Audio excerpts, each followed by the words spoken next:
Wanita tanda hantu itu mendesis, wajahnya dingin. Kekuatan air yang lentur muncul di telapak tangannya yang lembut, mengembun menjadi setetes air murni. Dia tidak mengatakan apapun yang tidak masuk akal, menyambar mereka dari kejauhan.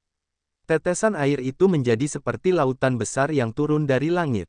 Tetesan air itu sebesar butiran beras. Itu sangat jernih dengan lingkaran cahaya lembut dan uap yang sangat besar. Saat jatuh, itu membesar. Tak lama kemudian, itu menjadi sebesar kepalan tangan, membawa kekuatan pasukan 1000 orang dan kekuatan air yang mengurung. Xian, Fei Lan, Leona dan Katuo menjadi tegas. Altar jiwa mereka yang berputar seperti mereka tertahan di rawa, yang menunda kekuatan Upanishad mereka dan memperlambat sirkulasi energi mereka. Swosh swosh swosh. Tetesan air itu jatuh. Ledakan yang menusuk telinga bergema seperti gunung yang baru saja runtuh. Pria tanda hantu itu memiliki sikap yang aneh. Dia tersenyum cerah dan 2 ular api terbang keluar dari matanya. Kolom merah menyala memanjang ratusan meter. Meskipun jarak di antara mereka sangat jauh, mereka menyerang Fei Lan dan Leona. Kedua Ghostmark ini tampak seperti suami istri. Yang satu mengolah api sementara yang lain mengolah kekuatan air yang lentur. Mereka telah menggunakan kultivasi duet untuk saling mendukung.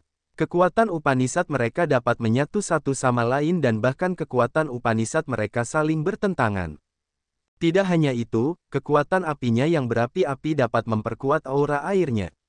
Pada saat yang sama, kekuatan air yang lentur dapat membuat api tidak terlihat. Awas! Fei Lan mendesis, sosoknya menghilang.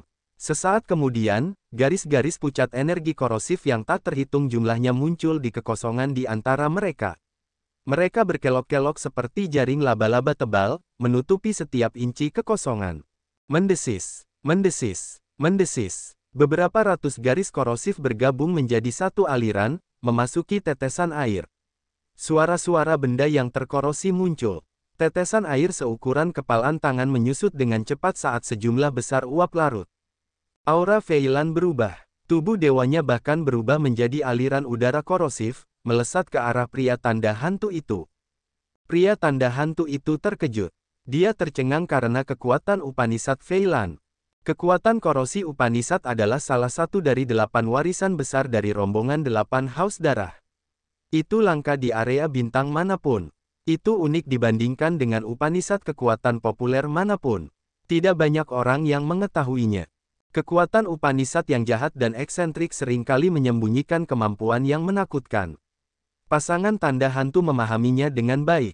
Melihat kekuatan korosi Upanishad-nya, mereka segera menjadi parah. Pada saat ini, Leona juga memperluas domain dewanya. Kegelapan yang tak berujung menyebar dari tubuhnya seperti tirai hitam yang menyelimuti seluruh langit, menaungi semua bintang dan menyerap semua cahaya. Hari mulai gelap. Kegelapan mutlak yang menyelimuti semua jenis cahaya meluas ratusan mil di sekitar Leona.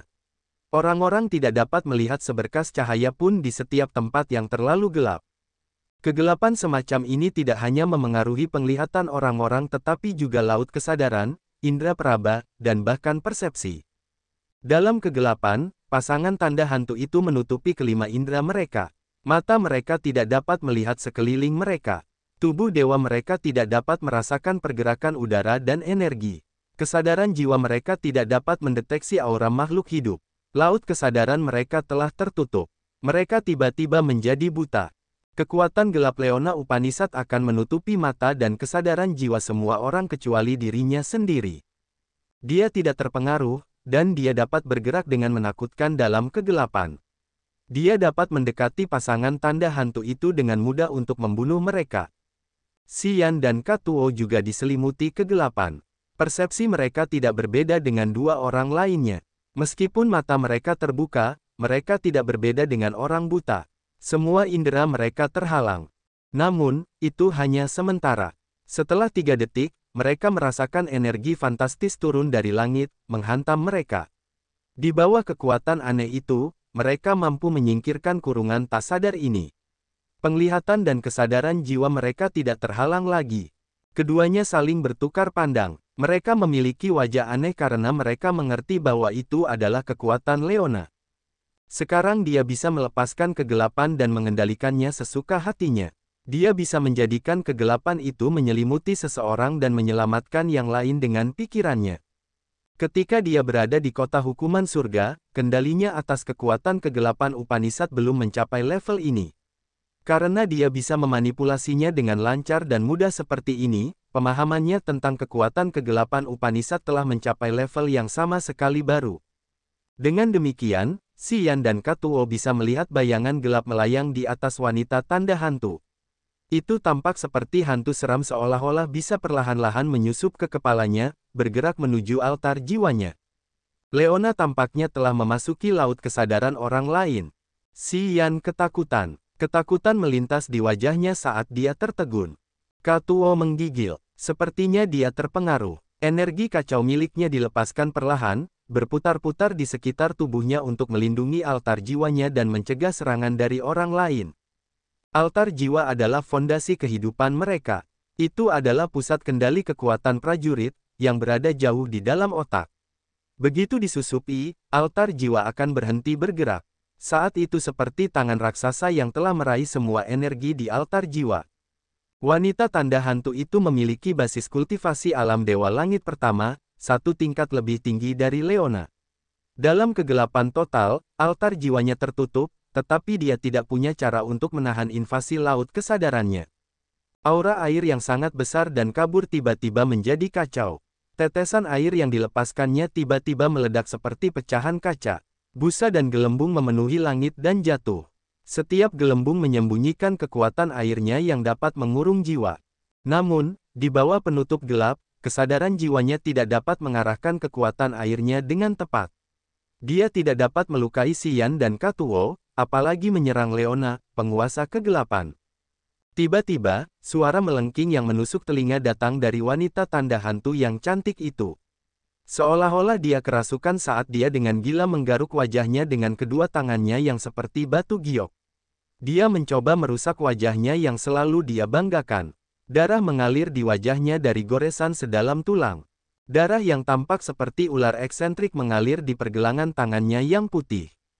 Kelihatannya aneh dan jahat yang bisa membuat orang merinding. Wanita cantik yang tampak seperti peri itu sekarang seperti hantu yang meratap. Dia tampak lebih mengerikan daripada Leona. Ini adalah pembalasan Leona. Iblis gila yang terkenal itu adalah komandan resimen Legiun berdarah dari negara ilahi langit gelap. Ketika penyakit mental Leona meledak, Xian dan Katuo menjadi cemas. Mereka bertukar pandang dan mereka bisa melihat ketakutan yang dalam di mata masing-masing. Xian tiba-tiba mengambil keputusan. Mulai sekarang, dia harus ingat untuk tidak pernah mengomentari penampilan Leona. Ini adalah skala terbelakangnya. Ternyata bukan karena dia tidak peduli dengan penampilannya. Justru sebaliknya karena dia sangat peduli. Siapapun yang berani menghina penampilannya harus menanggung pembalasan berdarah dari penjahat haus darah ini. Jelas, wanita tanda hantu itu telah dimanipulasi. Leona telah menguasai pikirannya, mengendalikannya untuk merusak wajahnya sendiri. Mungkin dia tahu apa yang sedang dia lakukan, tetapi dia tidak bisa menahan diri karena seseorang telah mengubah pikirannya. Xian menduga bahwa dia masih sadar dari teriakannya yang memilukan seperti jeritan binatang purba. Xian menduga bahwa Leona telah menyelamatkan kesadaran kecilnya itu. Itu untuk memberitahu dia apa yang sedang dia lakukan pada wajahnya. Xian menggigil, menarik napas dalam-dalam. Dia tersenyum paksa, bergumam, hari ini, akhirnya aku melihat betapa brutalnya komandan Legiun berdarah itu. Reputasi dan prestasinya tidak dibuat-buat. Aku meremehkannya. Ya, tentu saja, suara Katuo bergetar. Siapa yang tidak takut pada Nyonya Leona di Raging Flame Star Area? Dia adalah algojo paling liar, tukang jagal paling brutal. Dibandingkan dengannya, gelarku pembantai berdarah membuatku malu. Gelarku hanyalah nama yang sia-sia. Xian terkejut. Little Row, pria bertanda hantu itu berteriak, suaranya mengguncang langit saat dia merasakan sesuatu. Garis-garis api melesat keluar, menutupi wanita itu. Ledakan, aliran api melesat keluar dari tubuh dewanya, menguapkan tetesan darah di wajahnya yang menakutkan. Air mata meluap dari matanya. Air mata itu tampaknya memiliki kekuatan alam yang ajaib. Kekuatan air berputar, menyusun formasi air ajaib. Tiba-tiba gelombang putih beriak. Sebuah bayangan gelap terbang keluar seolah-olah tetesan kristal putih telah memaksanya keluar. Bayangan itu terhantam, berubah menjadi potongan-potongan kecil kegelapan. Leona yang telah menghilang muncul kembali. Tidak ada emosi di matanya yang dingin, gelap, dan hijau. Dia memancarkan senyum puas. Dia merasa puas dengan mahakaryanya. Melihat wanita bertanda hantu yang telah mencakar wajahnya sendiri, Leona berderak seolah-olah dia menjadi gila. Dalam tawanya yang gila, dia menghilang lagi ke dalam kegelapan. Xian dan Katuo tidak dapat melihatnya lagi. Kalian menjauhlah dari sini. Kalian tidak perlu berpartisipasi dalam pertempuran ini. Suara Feilan muncul dari tempat yang dalam di dalam kegelapan.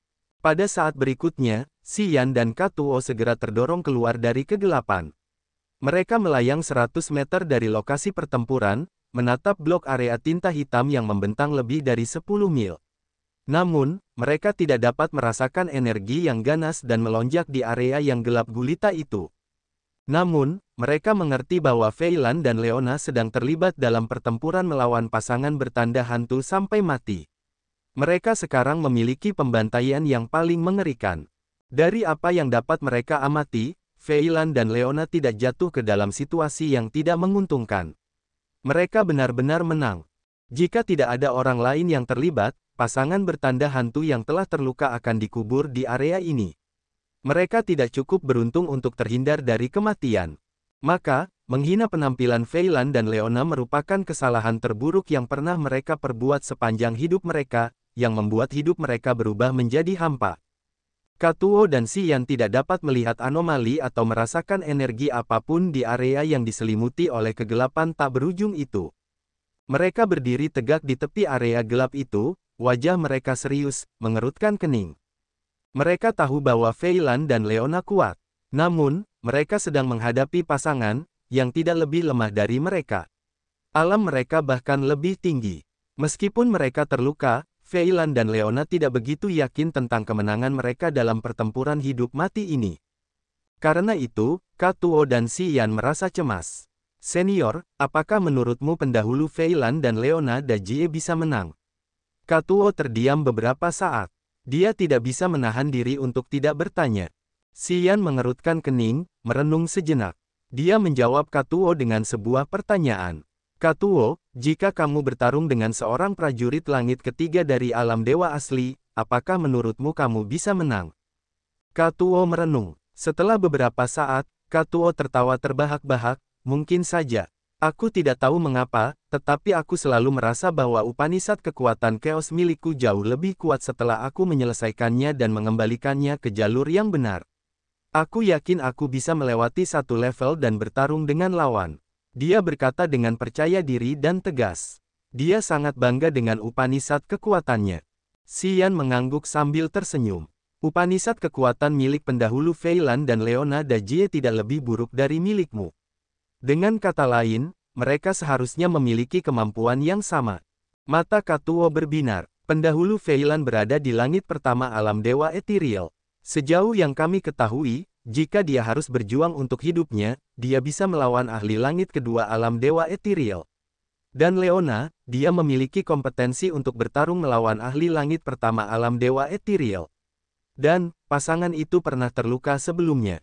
Katuo tertawa terbahak-bahak, mengangguk terus-menerus. Mendengarkanmu, tiba-tiba aku merasa mereka pasti menang. Kurasa begitu, Xian tiba-tiba tenang. Kekuatan Upanishad kita unik. Kekuatan itu jauh berbeda dari yang populer. Kekuatan Upanishad yang langka menjamin kekuatan yang lebih kuat dan lebih aneh. Jika kau bisa melewati satu level dan bertarung, mereka juga bisa. Mereka tidak akan terkalahkan. Petik 2. Senior, Katuo tercengang sejenak, menatap Xian seolah-olah dia tiba-tiba teringat sesuatu, jika kau bertarung dengan yang lain, alam tertinggi mana yang bisa kau lawan?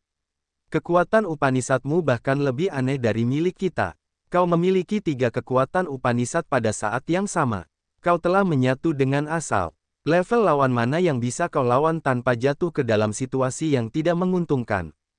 Xian terkejut. Aku belum pernah mencoba. Aku tidak yakin. Namun, kurasa aku tidak akan banyak terluka jika aku bertarung dengan seorang prajurit langit ketiga dari alam dewa asli. Mungkin, aku bisa menang. Katuo terguncang, setelah beberapa saat, dia tersenyum paksa. Senior, kamu pantas menyandang namamu. Ledakan, sosok berlumuran darah terbang keluar dari kegelapan saat mereka berbicara. Sepanjang jalan dia meluncur, tanah berubah menjadi parit berdarah yang dalam. Swiss. Dia berhenti tepat di depan Xian dan Katuo. Wanita tanda hantu itu terhempas ke tanah sejauh ratusan meter. Pada saat ini, wanita tanda hantu itu berlumuran darah. Pakaiannya robek, memperlihatkan kulitnya. Pada kulitnya yang terbuka, ada banyak luka seolah-olah seseorang telah menggunakan pisau tajam untuk menggores tubuhnya. Ratusan luka dalam hingga tulang masih berdarah. Wajah, leher, payudara, kaki, dan bahunya berdarah seolah-olah dia dieksekusi dengan cara dipotong-potong. Dia tampak sangat menyedihkan sehingga mereka merasa sulit untuk melihatnya. Terlalu menyedihkan, Xian menggigil dalam hati. Dia tidak bisa menahan senyum yang dipaksakan. Hanya satu komentar yang mengatakan kamu terlihat jelek dan kamu melakukannya dengan cara ini. Jika kamu sangat peduli dengan penampilanmu, mengapa kamu tidak mencari solusi untuk memulihkan wajahmu? Itu jelas, tetapi kamu tidak membiarkan orang membicarakannya. Benar-benar wanita keras kepala dan gila. Xian berteriak dalam benaknya. Katuo menggigil. Dia secara naluriah mengangkat kepalanya. Sebuah bayangan hantu dengan kegelapan berputar di sekelilingnya muncul lalu terbang ke arah mereka. Tok, tok, tok, darah menetes dari ujung-ujung tangannya yang rileks. Rupanya, itu berasal dari wanita tanda hantu. Xian mengamati, dia bisa melihat potongan-potongan daging. Leona meraih wanita tanda hantu yang telah menghinanya lalu menggunakan kuku jarinya untuk memotong setiap inci tubuh wanita yang menarik itu hingga berdarah.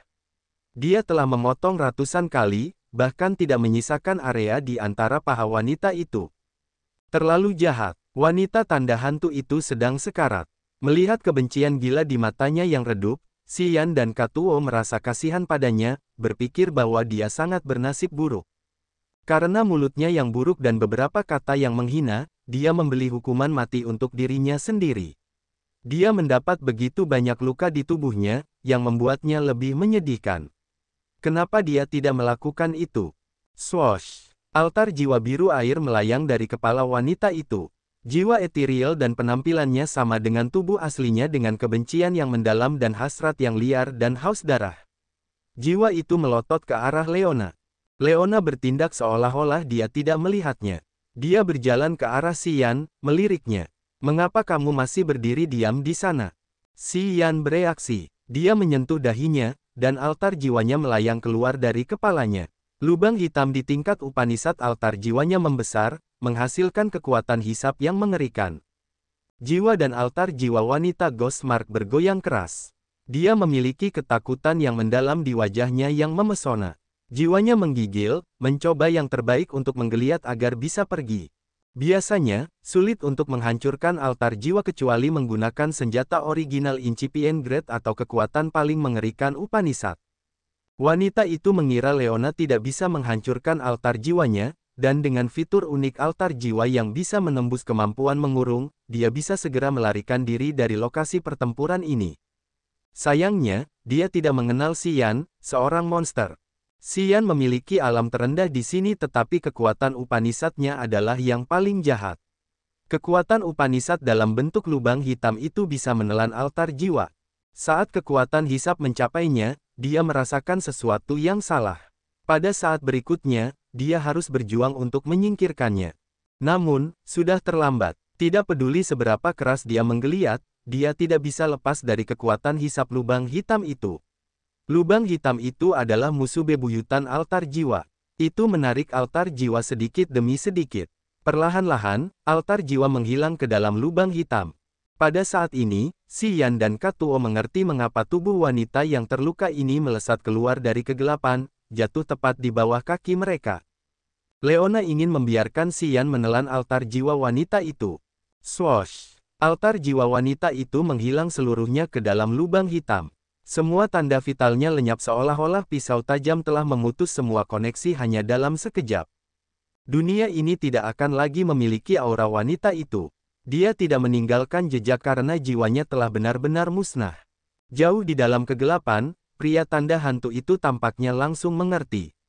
Jeritan menyakitkan itu muncul dari kegelapan yang sangat dalam seperti ketika seekor binatang kehilangan pasangannya. Dalam aumannya yang menyedihkan, lautan api muncul dalam kegelapan, terbang menjauh. Aku bersumpah akan menggunakan hari-hari terakhir hidupku untuk memburumu. Itulah satu-satunya tujuanku untuk hidup. Selama kau masih hidup, selama kau masih ada, dimanapun kau berada, aku akan mengulitimu dan mencabut tulang-tulangmu hidup-hidup. Aku akan membuatmu menderita selama 10.000 tahun sebelum kau bisa mati. Aku bersumpah kau harus mati dengan cara yang paling menyakitkan. Kutukan penuh kebencian dari pria itu bergema tanpa henti dalam jarak 100 mil. Setelah auranya menghilang sepenuhnya, kutukannya masih bergema.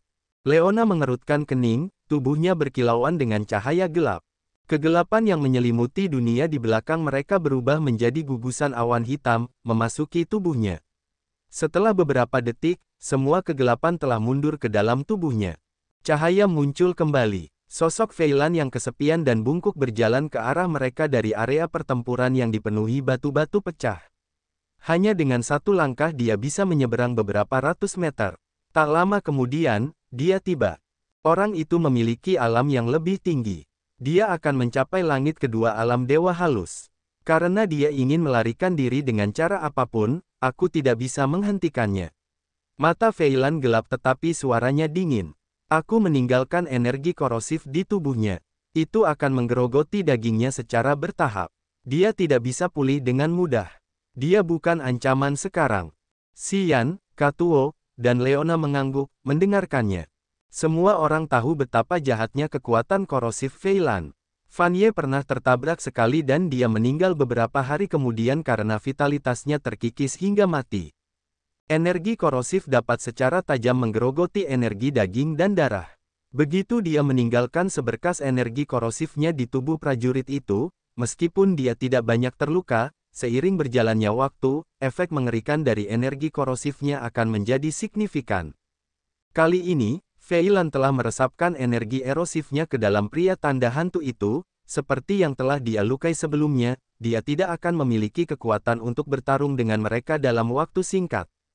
Jika dia tidak memiliki obat-obatan atau pelet ajaib untuk mendukungnya, wilayah kekuasaannya bisa terdegradasi, sementara tubuhnya membusuk. Meskipun kata-katanya mengancam, dia tidak memiliki kompetensi untuk melakukan itu. Itu akan terdengar seperti lelucon. Bagaimanapun, Xian tidak merasa tegang atau cemas. Menghadapi ahli yang sekarat, apa yang akan dia takutkan? Sambil tersenyum, Xian melihat ke kandang es biru di balik tumpukan batu yang hancur. Setelah mereka menemukan pasangan tanda hantu, Xian telah mengurung Jiyu dan menyingkirkannya. Di satu sisi, itu akan mencegahnya melihat hal-hal yang tidak seharusnya. Di sisi lain, itu akan menyelamatkannya dari serangan yang tidak terduga. Xian melepaskan seberkas energi. Energi dingin yang membeku mengalir ke tanah, membentang ke arah kandang es biru. Dia tersenyum dan berkata, aku perlu menyesuaikan energiku. Dalam waktu singkat, dia tidak akan bangun. Feilan, Leona, dan Katuo senang. Mereka tidak menunggunya meminta mereka untuk bersiap. Mereka duduk di depannya seperti siswa yang bersemangat menunggu guru mereka. Xian tertawa, duduk lalu berkata dengan riang. Kita mendapatkan kekuatan dan energi jiwa dari seorang prajurit alam dewa ethereal. Ya, kalian, bersiaplah untuk menerima hadiah kalian. Haha, mengikuti senior, kita akan makan daging. Katuo tersenyum, berbicara seperti budak, mengedipkan mata dan menunggu. Setelah 1 jam, energi murni menyebar dari tubuh dewa dan altar jiwa Xian. Mata Feilan, Leona, dan Katuo menjadi cerah. Tanda darah di glabella mereka berkilauan dengan lingkaran cahaya merah saat mereka diam-diam menyerap energi dari Xian. Energi dari titik akupuntur Xian dapat memperkuat pohon kuno ki esensi mereka, sementara energi jiwa darinya dapat memelihara altar jiwa mereka, memfasilitasi mereka untuk memahami kekuatan Upanishad dengan lebih baik. Tidak lama kemudian, Feilan, Leona, dan Katuo penuh semangat. Wajah mereka berkilauan dengan lingkaran cahaya merah aneh dari ki darah yang melimpah. Xian telah menjadi sumber energi. Energi murni yang dipancarkan dari daging, tulang, dan darahnya, bersama dengan energi misterius dari lubang hitam berkumpul di altar jiwanya, memadamkannya. Sama seperti ketika dia melatih tubuhnya, energi ini membuat altar jiwanya lebih ulet. Biasanya, altar jiwa seperti ilusi, bayangan di air. Orang bisa melihatnya tetapi mereka tidak bisa menyentuhnya. Namun, setelah memadamkan altar jiwanya berkali-kali, altar jiwa Xian menjadi nyata.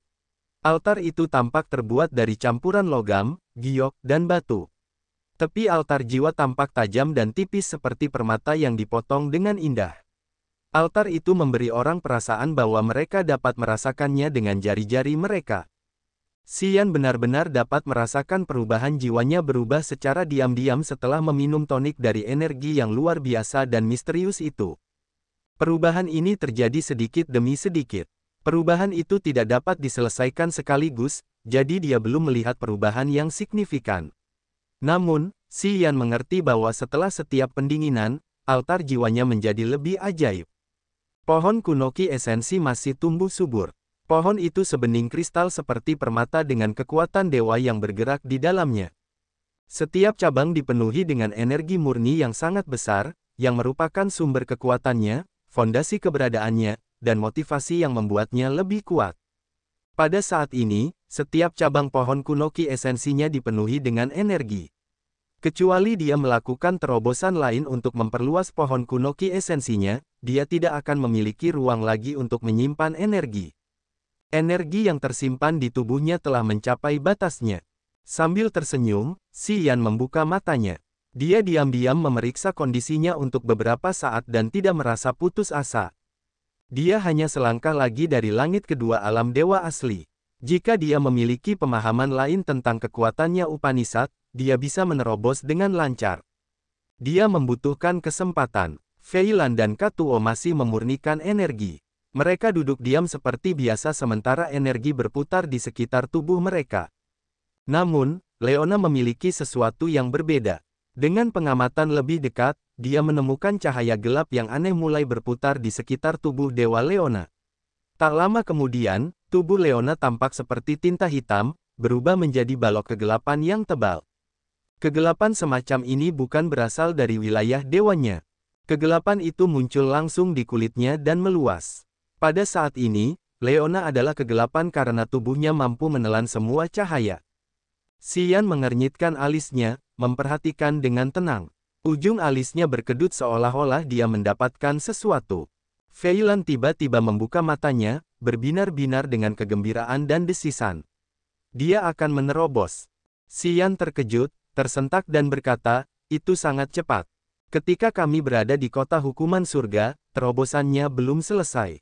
Pencapaiannya dalam pemahaman alam sangat mendalam, tetapi energinya belum cukup terkumpul.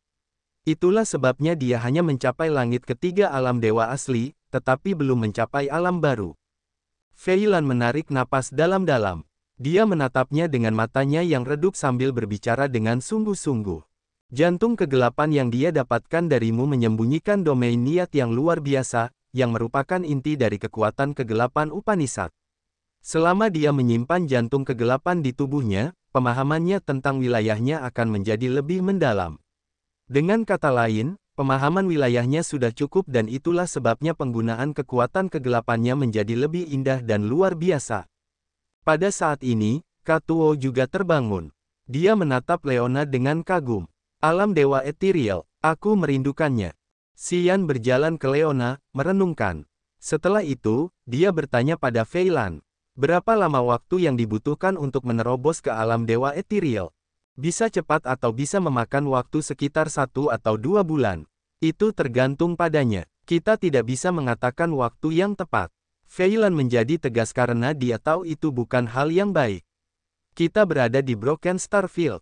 Menerobos di sini bukanlah ide yang bagus. Pria klan Ghostmark itu bisa kembali bersama teman-temannya. Jika itu terjadi, itu akan menjadi masalah besar bagi kita. Katuo juga mengerti. Wajahnya berubah. Lalu apa yang harus kita lakukan? Jika waktuku benar, Nasin dan Charyu seharusnya berada di alam dewa asli. Xian tiba-tiba mendapat ide, sambil tersenyum. Mudah dipecahkan kalau begitu. Di bawah tatapan yang lain, Xian membelai cincinnya. Asap mengepul seolah-olah dia mencoba menarik seluruh dunia keluar dari cincin itu. Mengambang di atas asap yang teduh itu adalah formasi yang terbuat dari kristal fantasi kosong dan lusinan bahan pendukung, disempurnakan oleh seorang ahli menggunakan kekuatan luar angkasa Upanishad. Formasi ini dapat terhubung langsung ke formasi ibu. Formasi anak yang cemerlang perlahan mendarat dengan rapi di depan Si Yan di bawah kendali kekuatannya. Ledakan-ledakan-ledakan. Kristal-kristal ilahi dengan fluktuasi energi beterbangan keluar dari cincin, jatuh tepat ke setiap titik cekung di tepi formasi anak. Setelah dia selesai menata puluhan ribu kristal ilahi, formasi anak dari formasi penghubung langit ibu dan anak memiliki banyak cahaya yang indah. Masing-masing seperti pintu ruang yang menyelaraskan satu demi satu ke ruang yang tidak diketahui di bawah arahan kekuatan ruang dan kristal ilahi sebagai pasokan energi. Kristal-kristal ilahi mulai melepaskan energi mereka. Si Yan berkonsentrasi, duduk dengan rapi di dalam formasi anak, melepaskan energi ruang. Celah-celah ruang halus muncul di sekelilingnya. Swosh swosh swosh. Celah-celah ruang itu tampaknya dihidupkan kembali, merembes ke dalam formasi seperti kawanan ikan yang berenang. Mereka menumpuk di setiap pintu ruang. Bang! Cahaya beriak melalui formasi anak, mengaduk seluruh tempat. Cincin cahaya yang cemerlang dan menyilaukan muncul di tengah formasi. Pada saat cincin cahaya itu mekar, Si Yan menghilang. Auranya juga hilang. Formasi anak yang indah sekarang memiliki cahaya yang berkedip-kedip saat energi ruang berfluktuasi. Secara bertahap, sebuah pintu cahaya terbentuk. Melalui pintu itu, mereka melihat banyak bayangan dan semuanya adalah orang-orang yang mereka kenal di Old Orchid Star. Mereka melihat Kafo, Longzhu, dan Nasin menunggu di ujung lain seolah-olah mereka tahu sesuatu akan segera terjadi. Biarkan Leona dan Jie masuk, suara Si Yan datang dari balik pintu cahaya. Minta dia untuk menahan energinya saat melewati pintu. Atau, aku khawatir pintu ini tidak akan mampu menahannya. Fei Lan bereaksi, meletakkan ujung jarinya di pelipisnya. Aliran energi jiwa halus terbang keluar, jatuh ke laut kesadaran Leona. Leona tidak menyadari perubahan di dunia luar. Mendengarkan panggilan Fei Lan, dia terbangun dari keadaannya. Dia menggigil dan kemudian membuka matanya. Dia mengerti apa yang terjadi. Fei Lan tidak perlu menjelaskan. Aura kekuatan gelapnya mundur. Dia berubah menjadi seberkas cahaya gelap, terbang melalui pintu cahaya formasi anak. Pusat kota kuno, Old Orchid Star. Formasi ibu berdiri di atas panggung batu yang baru dipasang. Pada saat ini, formasi itu memiliki riak ruang ajaib dan cahaya yang luar biasa. Longzhu, Nasin, dan yang lainnya menjaga formasi ibu. Wajah mereka serius, menunggu. Sebuah cahaya berkilauan. Si Yan muncul berdiri di formasi ibu. Sambil menyeringai, dia merasa puas, menatap Charyu, Longzhu, dan Nasin. Formasi ini benar-benar luar biasa. Kita dapat bergerak di antara bintang-bintang kehidupan dengan bebas. Dengan formasi ini, dimanapun aku berada, aku dapat kembali hanya dalam sekejap.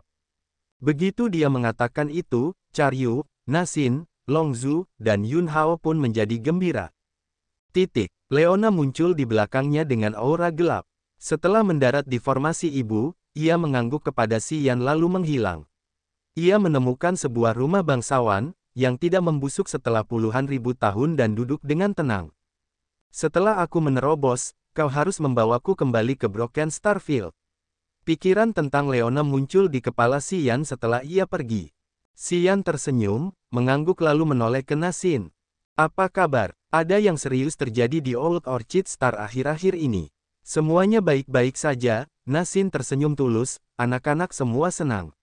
Bahan-bahan kultivasi yang kami bawa pulang dari kota Broken Star dapat meningkatkan kemajuan kultivasi mereka. Mereka dapat segera memadatkan tubuh dewa. Dan Zhen Gu pulih dengan baik. Ia akan baik-baik saja dalam waktu 2 bulan, paling lama. Kami membelikannya pelet yang bagus, yang meningkatkan kecepatan pemulihannya. Mereka tidak memasuki Broken Starfield. Setelah membeli banyak bahan kultivasi, mereka mengambil formasi ibu dan mengembalikannya ke Old Orchid Star. Kali ini, suku raksasa mendapat panen besar. Mereka membawa pulang sejumlah besar bahan kultivasi, yang menggemparkan seluruh suku. Mereka akhirnya menemukan harapan dalam hidup mereka. Caryu menggunakan kristal ilahi Xian untuk membeli banyak bahan kultivasi, pelet, kitab suci Upanishad, dan tempat pelatihan yang cocok untuk prajurit alam rendah. Dia juga menjelaskan fitur-fitur yang luar biasa namun aneh dari Agate Star Area kepada para prajurit dari Grace Mainland dan Raging Flame Star Area. Di mana kalian? Masih di Broken Star City. Setelah Nasin tenang karena dia tidak bisa menahan rasa ingin tahunya. Di Broken Star Field, kami ingin menjelajah sebentar, Xian tidak memberi tahu mereka detailnya. Dia hanya tersenyum dan berkata, Precursor, tolong bantu aku mengurus keluarga dan teman-temanku di sini. Dan untuk yang telah aku selamatkan, tolong sembunyikan mereka. Jangan biarkan siapapun tahu tentang mereka. Nasin mengangguk, jangan khawatir. Aku tahu apa yang harus dilakukan. Baiklah, kalau begitu aku akan pergi sekarang. Kirim seseorang untuk mengawasi formasi ibu ini untukku. Xian bertanya pada Long Zhu dan kemudian menghilang ke pintu cahaya. Tak lama kemudian, cahaya pada formasi ibu menghilang. Semuanya kembali normal. Bangunan kuno Aifu, Broken Star City. 3 ahli Third Sky dari alam dewa asli berdiri di aula. Dengan buku catatan di tangan mereka melaporkan perputaran bisnis mereka baru-baru ini. Mereka melaporkan semua transaksi yang diselesaikan secara rinci kepada Aifu. Aifu berbaring di sofa empuknya, minum anggur yang enak. Dia merasa sangat puas. Tiba-tiba, bel kecil di dekatnya berbunyi dengan tergesa-gesa. Aifu mengerutkan kening, meletakkan gelas anggurnya. Dia melambaikan tangannya dengan tidak sabar kepada ketiga orang yang masih membaca catatan mereka, meminta mereka untuk segera pergi. Ketiganya membungkuk dan minta diri. Setelah mereka pergi, Aifu berteriak pelan. Seorang lelaki tua muncul dari lorong 5 warna di belakangnya. Pengawalnya lah yang mengawasi perbendaharaan. Dia telah mengirimnya ke Broken Star Field untuk melacak Xian. Sebuah bayangan seram perlahan muncul di kehampaan antara Aifu dan lelaki tua itu. Bayangan itu perlahan bergerak dan menyatu di satu tempat. Aifu memiliki wajah yang gelap. Dia mendengus. Apakah kau tahu berapa banyak bahan berharga yang harus kugunakan untuk mengumpulkan jiwamu dari Broken Star Field? Jika kecerdasanmu tidak sepadan, jangan salahkan aku karena tidak berbelas kasihan. Bayangan suram itu tersenyum enggan. Tuan muda, jangan khawatir. Berita yang kudapatkan kali ini akan membuatmu takut. Kau tidak akan merasa itu sia-sia. Aifu terkejut. Dia mengangguk, katakan padaku. Aku selalu mengikuti saranmu dengan saksama. Aku telah mengamati tim anak itu. Setelah mereka memasuki Broken Star Field, mereka berperilaku baik untuk waktu yang lama. Mereka tidak memiliki perselisihan dengan orang lain. Mereka tidak pernah menyerang siapapun dengan sengaja. Sikap mereka yang tenang membuatku merasa aneh. Langsung ke inti permasalahan, teriak Aifu. Bayangan menyeramkan itu bingung. Baiklah kalau begitu, ada 2 prajurit klan Ghostmark. Kau mengenal mereka. Mereka adalah pasukan Niger dari klan Ghostmark di wilayah barat jauh. Mereka adalah pasangan. Pria itu bernama Gaite dan wanita itu bernama Feng Rou. Tuan muda, apakah kau mengingat mereka? Aku kenal mereka. Mereka semua ada di langit pertama alam dewa ethereal. Mereka biasa membeli barang-barangku. Niger memiliki basis kultivasi langit ketiga alam dewa ethereal. Dia adalah orang berbakat dari keluarga klan tanda hantu di area bintang Agate. Mereka bertanggung jawab atas wilayah barat jauh. Benar. Feng Rou sudah mati. Orang-orang yang kau minta aku awasi membunuhnya. Ketertarikan Aifu tergugah. Tidak mungkin. Feng Rou ada di langit pertama alam dewa ethereal. Bahkan jika dia tidak bisa menang, dia tidak boleh dibunuh, ya. Apa yang terjadi? Bayangan yang tidak menyenangkan itu menyusun ide-idenya dan menceritakan apa yang telah disaksikannya. Aifu dan lelaki tua itu mendengarkannya. Wajah mereka meringis. Maksudmu, Xian telah menelan altar jiwa Feng Rou. Apakah kau yakin dia melakukannya? Tubuh Dewa Aifu menggigil. Dia tidak bisa menyembunyikan rasa takut di matanya. Tertelan. Bagaimana? Kekuatan macam apa Upanishad yang bisa menelan altar jiwa? Xian, bukankah dia hanya memiliki langit pertama alam dewa asli? Dia menelan altar jiwa Feng Rou. Apakah kamu yakin kamu tidak salah? Aku melihatnya, bayangan suram itu juga ketakutan. Tidak bisa dipercaya. Aku tidak bisa mempercayainya. Aku belum pernah melihat yang seperti itu. Itu benar-benar menakutkan. Seorang prajurit langit pertama alam dewa asli telah menelan altar jiwa seorang prajurit alam dewa ethereal. Ya Tuhan, itu bertentangan dengan pengetahuanku tentang kekuatan bumi dan surga. Orang tua di dekat Aifu juga takut. Dia tampak sangat terkejut. Apakah kamu tahu kekuatan Upanishad yang bisa menelan altar jiwa? Aifu berbalik dan bertanya kepada orang tua itu. Orang tua itu menggelengkan kepalanya terus-menerus. Tidak pernah sebelumnya. 2 orang dan 1 jiwa tenggelam dalam keheningan yang menyebalkan. Setelah beberapa saat, Aifu bertanya dengan lemah. Anda mengatakan bahwa mereka berempat memiliki tanda darah ajaib. Tanda darah macam apa itu? Tuan muda, apakah Anda ingat sebuah legenda di Broken Starfield bahwa ribuan tahun yang lalu, seseorang telah menyusup ke Broken Starfield? Orang yang dapat membawa kematian bagi orang lain. Puluhan ribu makhluk hidup terbunuh dimanapun dia pergi. Orang itu juga memiliki tanda darah yang sama. Jika saya tidak salah, tim Xian memiliki tanda yang sama. Kemudian, Aifu dan lelaki tua itu tercengang. Mereka tidak mengatakan apapun untuk waktu yang cukup lama. Kekuatan Upanishad yang mereka kembangkan jahat dan aneh. Jika saya tidak melihatnya dengan mata kepala sendiri, saya tidak akan pernah percaya pada keberadaan kekuatan supranatural seperti Upanishad. Tetapi sekarang saya telah melihat 4. Itu sangat mengejutkan. Bayangan yang tidak menyenangkan itu merenung sejenak dan kemudian menambahkan, dia telah memperbaiki formasi penghubung langit ibu dan anak yang dia beli dari Anda. Dia telah menggunakannya. Aifu bingung. Setelah beberapa saat, dia memarahi anak yang licik itu. Tuan muda, saya rasa ini penting. Saya rasa kita harus melaporkannya kepada Tuan. Keempat orang itu memiliki asal-usul yang misterius. Mereka tidak seperti prajurit wilayah bintang Agate. Orang yang mengolah kekuatan kematian Upanishad biasa mengunjungi wilayah bintang Agate. Dia mendatangkan hujan darah dan angin bau busuk kemanapun dia lewat. Dia sangat tangguh. Orang tua itu menyarankan dengan serius. Tentang tanda darah itu, tidak ada yang tahu kekuatan apa yang diwakilinya, tetapi jika Xian dan orang-orangnya memilikinya, itu pasti berhubungan dengan suatu kekuatan. Orang tua itu merasa tidak enak. Saat dia menyadari sesuatu yang salah terjadi, dia sangat gelisah. Sambil menenangkan diri, dia menarik napas dalam-dalam lagi dan melanjutkan, Tuan muda, kita seharusnya tidak bertindak gegabah. Jika mereka berasal dari pasukan yang kuat, saya khawatir kita seharusnya tidak memprovokasi mereka. Ketika bawahan ahli alam dewa yang baru lahir terbunuh, dia akan segera tahu dan dia akan memburu pembunuhnya. Saya pikir, kita seharusnya tidak main-main dengan mereka. Itu lebih baik. Atau, kita bisa membawa masalah bagi tuan kita. Bayangan suram itu memiliki ide yang sama. Saya juga merasa bahwa mereka benar-benar menakutkan. Jika mereka berasal dari suatu pasukan, pasukan itu seharusnya sangat kuat. Menjadi musuh mereka bukanlah langkah yang baik. Aifu mengerutkan alisnya erat-erat. Apa yang dikatakan orang lain telah membuatnya terdiam untuk beberapa saat. Dia merenung sejenak, mendesah dengan enggan. Laporkan kepada kakekku segera, biarkan dia memutuskan. Dan untukmu, kamu harus memberitahu Hantua dan katakan padanya untuk tidak bertindak gegabah. Jika Blood Halberd ingin mati, biarkan saja mereka pergi. Kita tidak akan terlibat.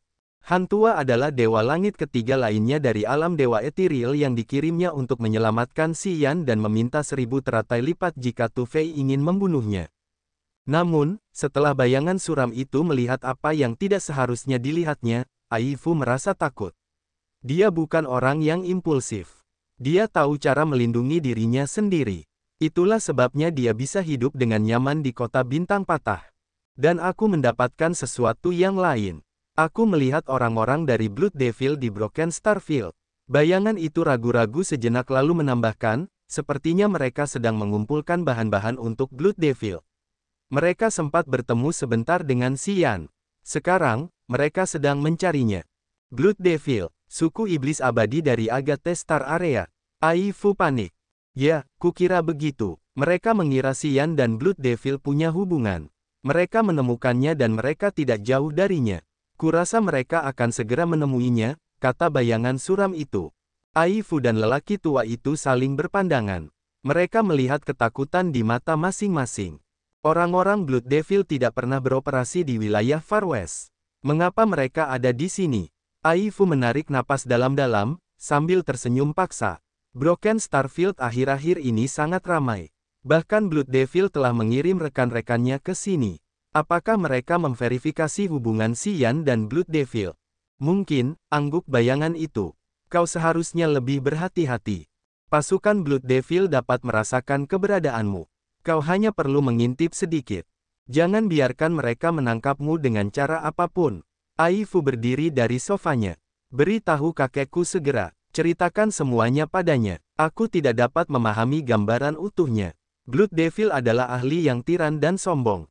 Ia membenci daerah-daerah kecil, tetapi ia tetap mengirim orang-orangnya ke Broken Starfield. Vandalisme macam apa itu? Apakah ia memiliki belas kasihan untuk menyelamatkan kita, prajurit lokal?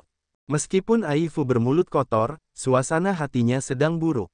Dia mengambil kendi anggur, minum dengan gila-gilaan. Wulan melayang di atas danau biru, memejamkan mata untuk merasakan. Dua pria berotot bersisik hitam dari alam dewa etiril langit ketiga itu sangat bosan, mengamati ke sana kemari.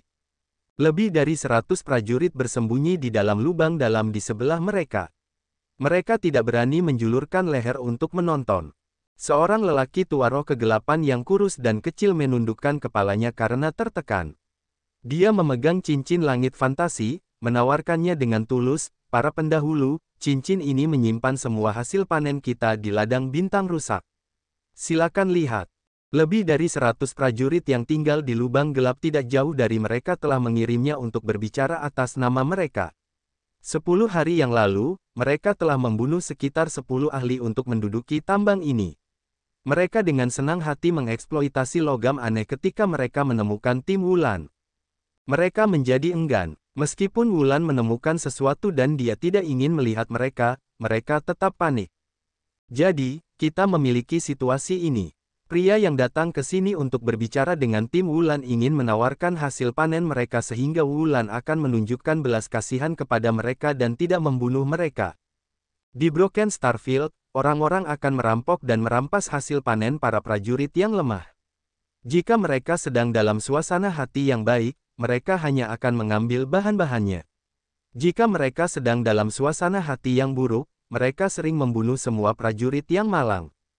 Wulan membuka matanya dan tidak dapat menahan diri untuk tidak menatap tajam ke arah lelaki tua Dark Spirit itu.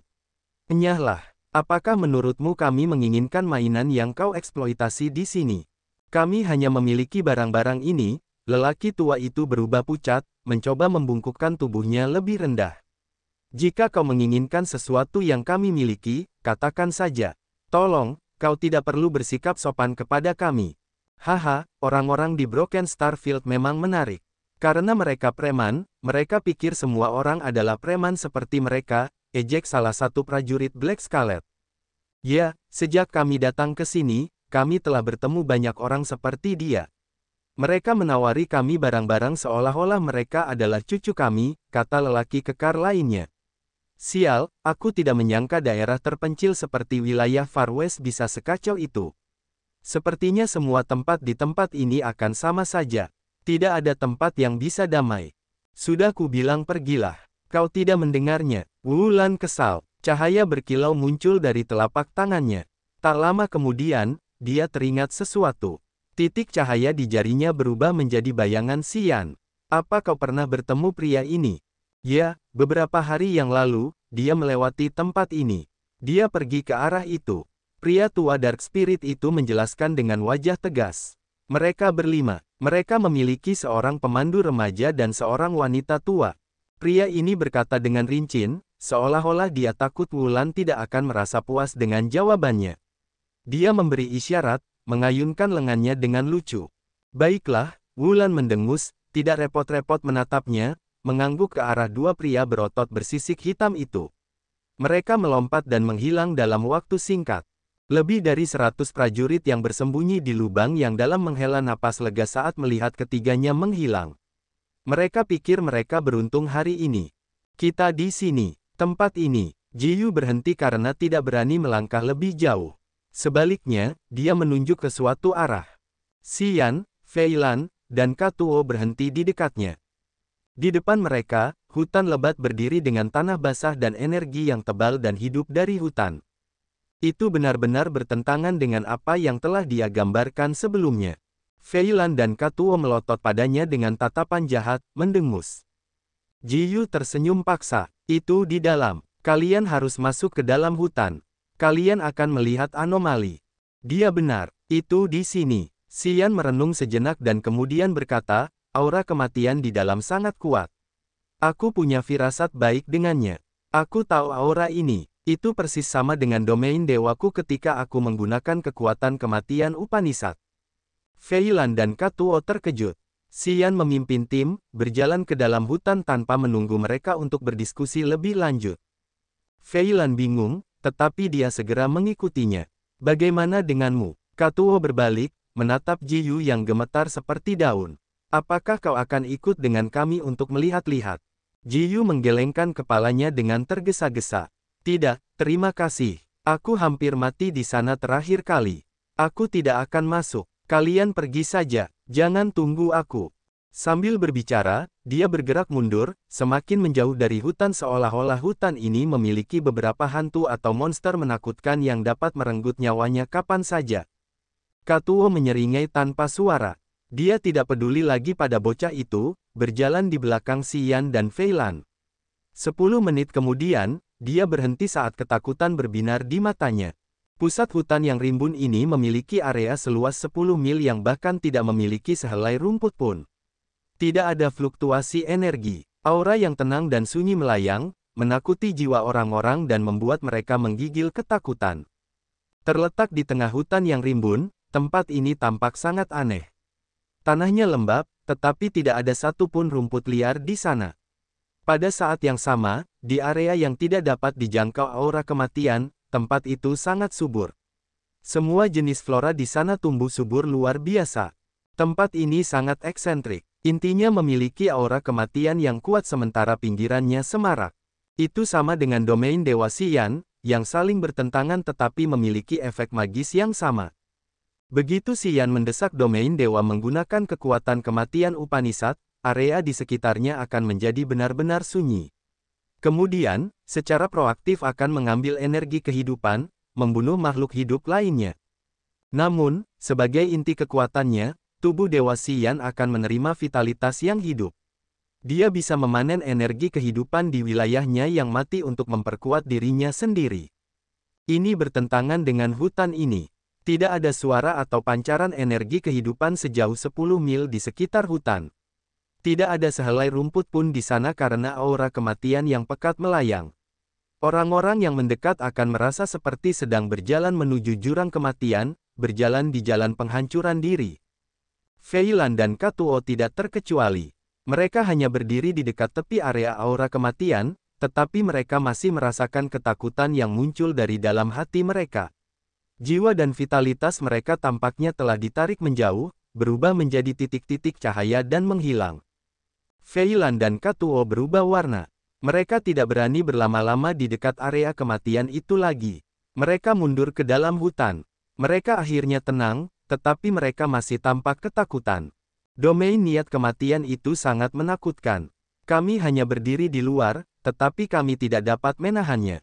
Aku bertanya-tanya berapa banyak bahaya yang bersembunyi di sana. Tidak heran Ji Yu tidak berani masuk ke dalam hutan. Katuo masih ketakutan, menggigil.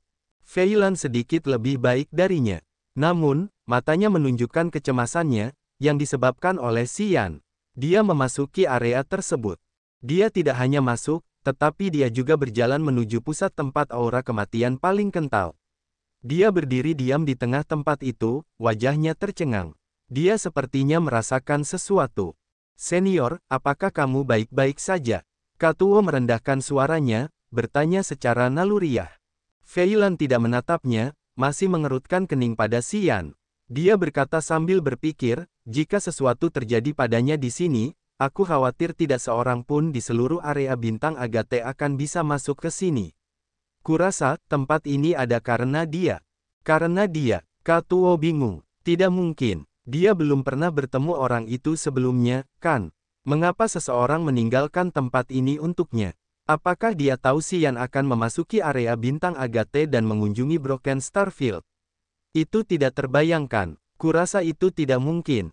Di wilayahnya, dia bisa mengantisipasi apapun. Xian menerima warisannya, pergi ke Raging Flame Star Area, terhubung dengan keluarga Dark Sky, lalu pergi ke God Prising Land. Dari God Prising Land, dia pergi ke Old Orchid Star, tinggal di wilayah Far West. Sepertinya ada tangan dalam kegelapan yang mengatur segalanya. Semuanya sudah diatur ribuan tahun yang lalu.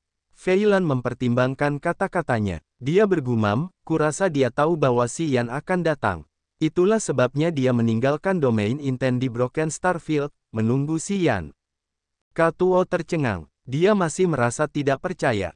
Namun, dia mempercayainya tak lama kemudian. Xian telah mengalami banyak perubahan. Berdiri di inti Intent Domain tempat aura mematikan paling tebal, Xian menggunakan kekuatan kematian Upanishad-nya untuk melepaskan God Domain. Energi kematian berfluktuasi, membentang dari domain dewa dan menyatu dengan aura kematian di tempat itu. Pada saat berikutnya, Katuo merasakan firasat magis. Ia mengira tempat ini adalah rumah Xian. Ia telah menunggunya untuk pulang. Ia berbisik dan melaporkan kepada tuannya tentang setiap kesulitan yang dialaminya. Warna aneh terungkap di mata Xian. Kedua lengannya terayun seolah-olah ia menyentuh domain niat kematian. Fluktuasi energi kematian magis meluas dari Xian sebagai pusat dan menjangkau lebih jauh keluar. Setiap pohon tua yang kaya di hutan dan dedaunan yang ulet layu di bawah domain niat kematian. Vitalitas mereka semua diambil. Titik-titik cahaya diam yang membawa energi kehidupan berkumpul seperti gerimis yang jatuh ke laut.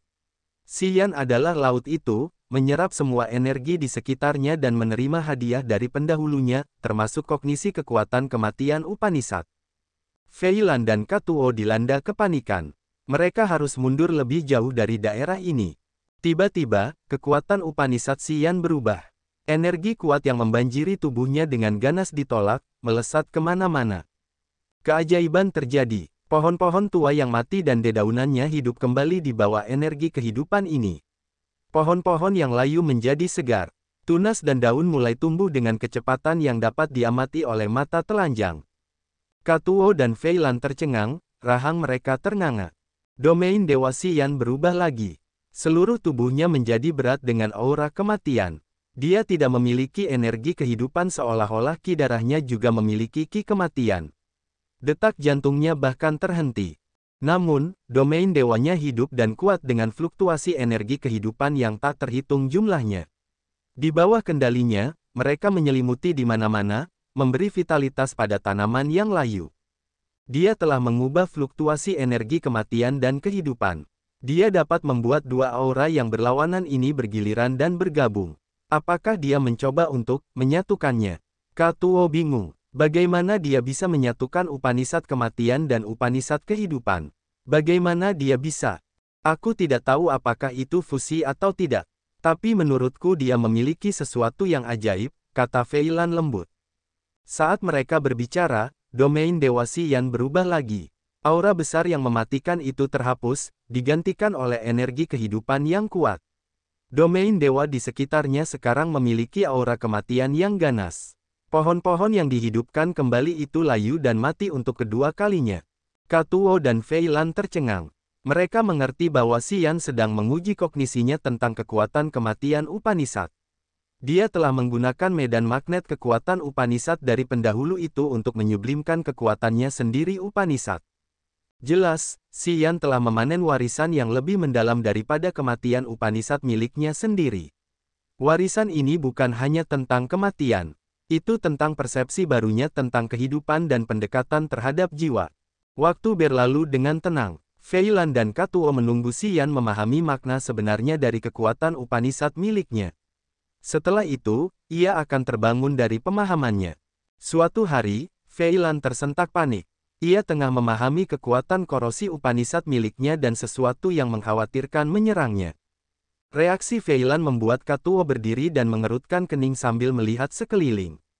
Ia merendahkan suaranya dan berkata, "Precursor, apakah ada yang salah?" Ia menatap Xian. Xian berdiri di tengah zona mati. Ia masih beralih antara kekuatan kematian dan kehidupan Upanishad, mencoba memahami misteri magis dari dua kekuatan yang saling bertentangan Upanishad. Tidak ada yang aneh yang terjadi padanya. Itu bukan Xian. Seseorang datang ke arah kita dengan cepat. Mereka hampir sampai. Desis Fei Lan. Katuo berubah warna, berteriak. Seniorku sedang mempelajari kekuatannya. Ia tidak boleh diganggu sekarang. Siapa penjahat kecil yang buta itu? Penjahat kecil. Fei Lan memaksakan senyum. Lebih baik dia hanya seorang penjahat. Wilayah kekuasaannya satu tingkat lebih tinggi dari wilayah kekuasaanku. Setelah berhenti sejenak, Fei Lan menarik napas dalam-dalam dan berbicara dengan tegas. Kita tidak boleh membiarkannya mendekati daerah ini. Kita harus menghentikan mereka di tengah jalan. Kita harus berusaha sebaik mungkin untuk memanfaatkan lebih banyak waktu bagi Xian. Siapa itu? Apakah orang bertanda hantu itu datang bersama teman-temannya? Tanya Katuo. Sambil menggelengkan kepala, Fei Lan berkata, aku tidak tahu. Terlepas dari siapa yang datang, kita harus menghentikannya. Kita tidak boleh membiarkan Xian diganggu saat ini. Kesempatan ini langka. Begitu dia diganggu, aku tidak yakin apakah kita bisa memasuki wilayah niat untuk kedua kalinya. Itu hanya terjadi sekali dalam sebulan. Kita harus memanfaatkan lebih banyak waktu baginya. Dimengerti. Katuo mengangguk, wajahnya serius. Dia menyeringai jahat. Kalau begitu, lakukan saja. Ayo. Fei Lan berubah menjadi cahaya putih abu-abu, terbang keluar dari hutan. Setelah 15 menit, sebuah tornado datang menderu dan melolong. Batu-batu di sekitarnya hancur dengan mudah, seolah-olah sedang mematahkan cabang-cabang kering. Tornado besar ini ingin menutupi seluruh langit. Sosok itu berteriak dan bergemuruh di tengah tornado. Suaranya yang marah mengguncang langit. Dia adalah Tu Fei dari Blood Halberd. Lebih dari 10 prajurit Blood Halberd muncul dari kejauhan. Mereka mengelilingi mereka. Rupanya, mereka tidak ingin membiarkan tim Fei Lan lolos hidup-hidup. Akhirnya, aku menemukan kalian. Tu Fei bergemuruh seperti binatang buas yang marah. Dia berkata dengan jahat, bawa anak itu kepadaku. Dia harus mati atas apa yang telah dilakukannya. Aku ingin mengulitinya hidup-hidup. Pukul aku lalu bicara. Wajah Fei Lan dingin. Karena dia tahu pembunuhan Tu Feng terungkap, dia tidak ingin menyembunyikannya lagi. Dia mencoba untuk menempelkan kebenciannya padanya. Aku membunuh adikmu. Itu tidak ada hubungannya dengan Xian. Jangan tembak sasaran yang salah. Benar, alam anak itu rendah. Bagaimana mungkin dia membunuh saudaraku? Gerutu Tu Fei dengan marah. Dia berubah menjadi tornado, menyerbu ke arahnya. Ethereal Extend-nya muncul di atas kepalanya.